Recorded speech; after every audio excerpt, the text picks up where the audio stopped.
Some big carts, rather low on the ground and completely caged in, were lined up on a track on the other side of the net.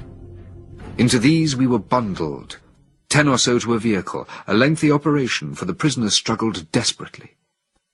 2 guerrillas, their hands encased in leather gloves to protect them from bites, took hold of them one by one, freed them from the trap, and flung them into the cages, the doors of which were shut fast.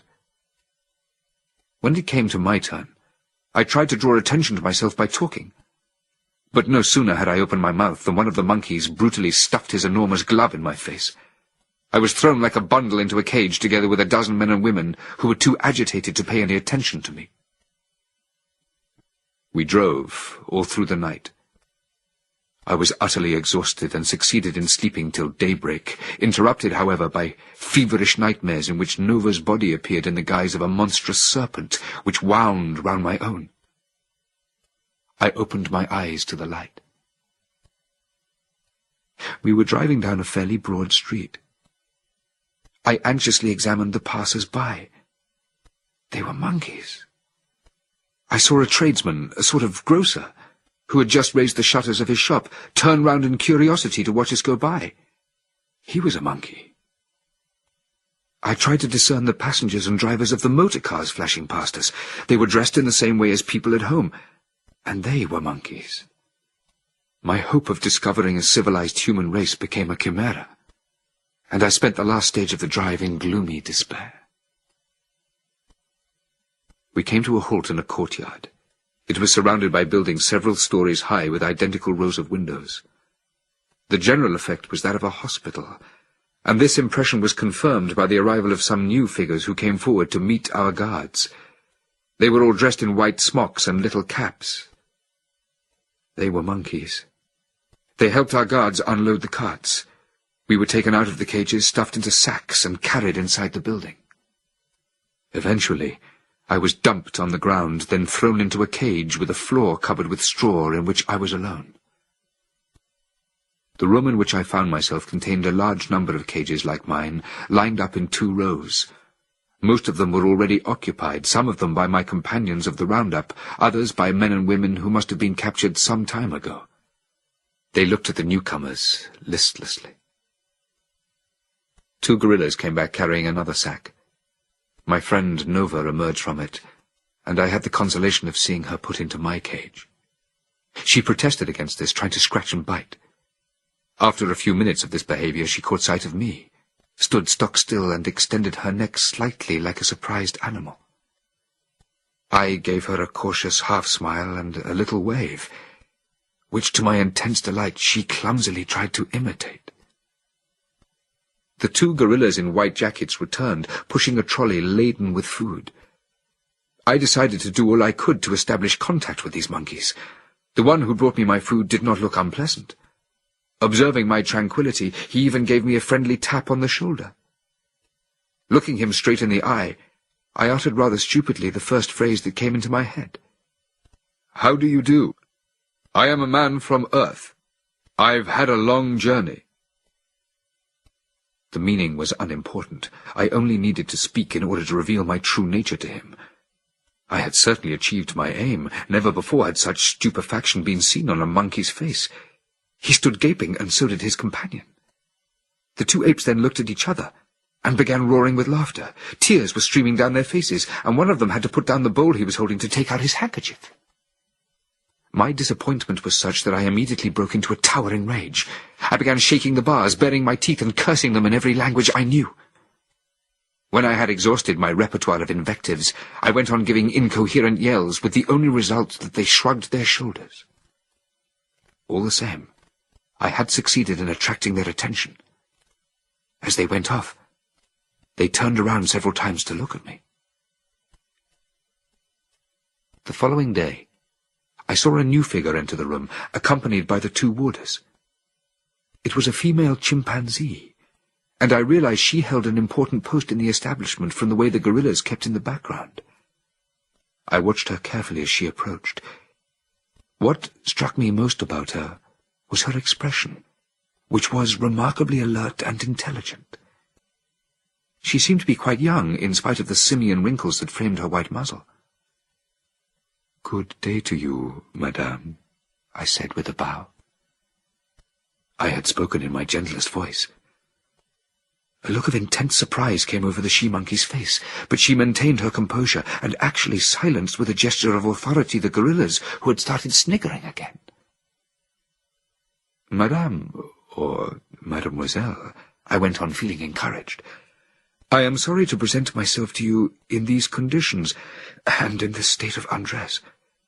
Believe me, I'm not in the habit. I was once again spouting whatever nonsense came into my head. When I finished speaking, punctuating my speech with the gentlest of smiles, her surprise changed to stupefaction. Her eyes blinked several times, and the wrinkles on her forehead grew more pronounced. She in her turn smiled at me, and I had the impression that she was beginning to suspect a part of the truth. When she spoke haughtily to one of the gorillas, I was mad enough to hope that my cage was about to be thrown open with 1,000,000 apologies. The warder fumbled in his pocket and took out a small white object which he handed to his superior. The latter put it herself in my hand with a charming smile. It was a lump of sugar. A lump of sugar. I felt suddenly so discouraged by the humiliation of this reward that I almost flung it back in her face. Just in time I remembered my good resolutions and forced myself to remain calm. I took the sugar, bowed, and munched it with as intelligent an air as possible. Such was my first encounter with Zira. She was head of the department of the institution to which I had been brought. She had a long conversation with the gorilla warders, and I fancied she was giving them instructions about me. Then she continued on her rounds, inspecting the other occupants of the cages. The following day, 2 figures came down the passage, Zira, the female chimpanzee, and another monkey who was plainly in a high position. He was an orang-utang, the first I had seen on the planet Soro. He was less tall than the gorillas and slightly round-shouldered. His head adorned with long, coarse hair, his face frozen in an expression of pedantic meditation. He looked like a venerable and solemn old pontiff. He was also dressed quite differently from the others, in a long black frock coat with a red star in the buttonhole, and black and white striped trousers, both somewhat dusty. Their arrival gave me an opportunity of noting again the sense of hierarchy which seemed to exist among the monkeys. Zira showed every sign of respect for this superior of hers.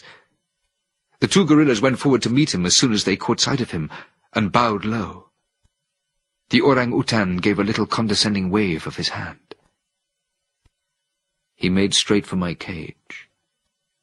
I welcomed the great authority with my most affable smile and addressed him in ringing tones. "My dear orang-utan, how happy I am to find myself at last in the presence of a creature who exhales wisdom and intelligence.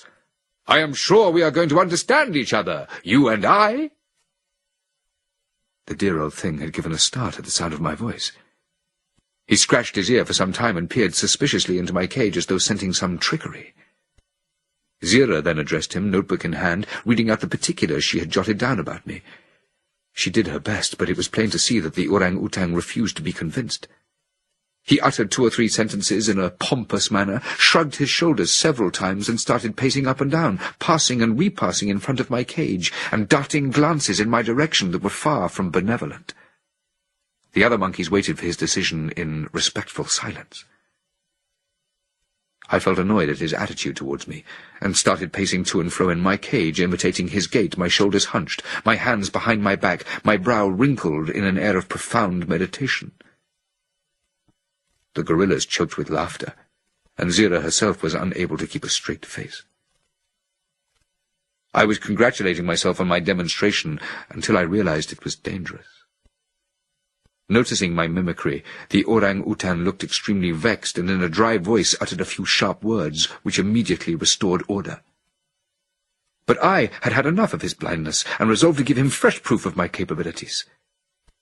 Stretching my arms out towards him, I spoke up to the best of my ability. "Me, Zaius." I had noticed that all the subalterns who addressed him began with these 2 words. Zaius, I subsequently learnt, was the pontiff's name. Me, an honorific title. The monkeys were flabbergasted. They no longer wanted to laugh, least of all Zira, who seemed extremely perturbed, above all when I pointed a finger at her and added, "Zira," a name which I had likewise remembered, and which could only be hers. As for Zaius, he was all in a fluster and started pacing up and down the corridor, shaking his head with an incredulous air. Zira looked at me with a singular intensity, and her white muzzle turned pink, which, as I later learned, is a sign of emotion in chimpanzees. But there was nothing I could do to convince the orang-utan. This diabolical monkey started shrugging his shoulders, shaking his head energetically when Zira spoke to him, and then gave some decisive orders. The two gorillas, Zoram and Zanam, opened my cage, took Nova away, and brought me back instead an elderly matron. Worse was to come, however. In anguish, I watched my friend Nova being bundled off and was horrified to see her put into the cage directly opposite, delivered to a man with hefty shoulders, a hairy-chested colossus who started dancing round her, embarking with a frenzied ardour in a curious love display, a sort of slow, hesitant dance consisting of steps forward, backwards, and sideways. He moved thus in an ever-decreasing circle, a circle whose centre was occupied by Nova. As soon as I saw what this brute was up to, I forgot my good resolutions. I screamed and yelled in the manner of the men of Soror. I showed my fury as they did by hurling myself against the bars, biting them, foaming at the mouth, grinding my teeth, behaving in short in a thoroughly bestial manner. Seeing me behave like this, Zaius smiled. It was the first mark of benevolence he had bestowed on me. He had at last perceived in me human behaviour, and had found himself on familiar ground. His theory had prevailed. This put him in such a good mood that he even consented, at a remark from Zira, to cancel his orders and give me one last chance.